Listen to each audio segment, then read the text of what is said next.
తినే తిండి నుంచి పూజించే దేవుడి దాకా ఎక్కడ చూసినా కులం కోసమే కొట్టుకుంటున్నారు. అందుకే ఊరికి వచ్చేవాడు మనం తొక్కి పైకెళ్తున్నాడు. ఊరి మొత్తానికి అన్నం పెట్టే మీరు ఒకరినొకరు కొట్టుకోవడం వల్లే తాగే నీళ్లు కూడా వాడికి ఇచ్చేసి భిక్షం ఎత్తుకుంటున్నారు. ఇలా చూడండియా, జల్లికట్టు అనేది ఒక ఆటని మనిషికి మాత్రమే తెలుసు. ఎద్దుకేం తెలుసు? ఎద్దుకు మాత్రమే కొమ్ములున్నాయి, మనిషికి లేవు కదా. అందుకోసం వచ్చే వాళ్ళందరినీ ఇందులో పాల్గొనమంటే ఎలా? ఏయ్, వెళ్లే ప్రతోడు ఊళ్ళోకి వచ్చినప్పుడు తెలుస్తుందిరా మనం ఎంత ఐకమత్యంగా ఉన్నామో. ఈ సంవత్సరం వాళ్ళతో పాటు కలిసి జల్లికట్టు ఆడుతున్నాం. వీలైతే వచ్చి ఎద్దుతో తలపడండిరా. మీరున్నాడయ్యా, అది సరే గాని ఎవరు మొదటి ఎద్దుని వదిలేది? అది ఇప్పుడే మాట్లాడండి. అదేంటయ్యా కొత్తగా అడుగుతున్నావు? ఊరిలో మొదటి చందా ఇచ్చేది రంగనాథే కదా. ఆయన ఎద్దునే మొదటగా వదిలేది. అదే కదా మన ఆచారం. ఇదిగో, ఆచారం పేరిట అన్నీ ఆయన్నే చేయమని చెప్పు. వరి కోత నుండి జల్లికట్టు వరకు ఇలా అన్నీ ఆయనే చేస్తే ఇక మేమెందుకు ఇక్కడ? నా ఎద్దును మొదట వదిలేతే సమస్య అయితే ఈ సంవత్సరం మీ ఎద్దునే మొదట వదలమని చెప్పండియా. ఏంటి తమ్ముడు మీరే ఆచారం మారుస్తున్నారు? వదిలే అన్న, ఆచారం అనేది ఊరి ఒకటవ కోసమే కదా.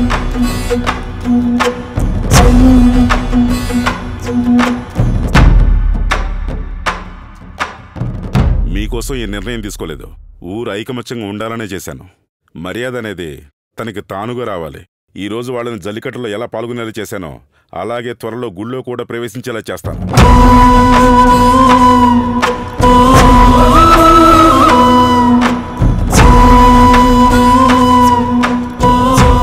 వీడి దగ్గర కూడా మానవ మర్యాద గురించి మనం నేర్చుకోవాల్సి వస్తుంది.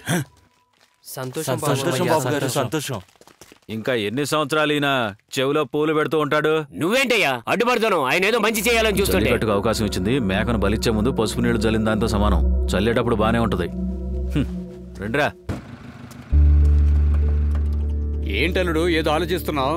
బద్ధశత్రువుడైనా ఇది సొంత బంధువుల ఇల్లు. ఏం ఆలోచించుకురా.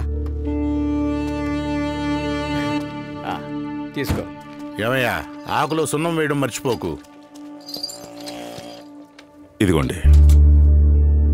రేయ్ కాశీ, అయ్యా తీసుకోరా. సరే అయ్యా. ఏంటి బావగారు, పళ్ళెం మీరు తీసుకోకుండా వాణ్ణి తీసుకోమంటున్నారు? మీరే కదయ్యా ఊరందరూ కలిసి పిలిచి ఉండాలని చెప్పారు. ఇప్పుడేంటి వెడగొట్టి చూస్తున్నారు? రావయ్యా, తీసుకో. ఏంటయ్యా ఇది?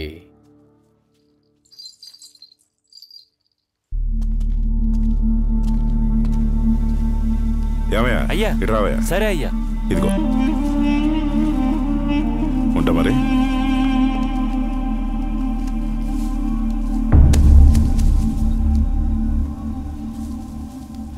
జాగ్రత్త చూసుకో. జాగ్రత్త. చిన్నపిల్లాడు వాడు, జాగ్రత్త. అల్లుడు, ఎంతటి కొమ్ములు ఉన్నవాడు వచ్చినా వీడిని ఎవరు ఏం చేయలేరు. ఆ ధైర్యంతోనే కదా ఎద్దును పట్టుకున్న వాడిని వీరుడు అంటారు. ఈసారి ఎద్దును నిలువరించి మేం కూడా వీరులం అవుతాం.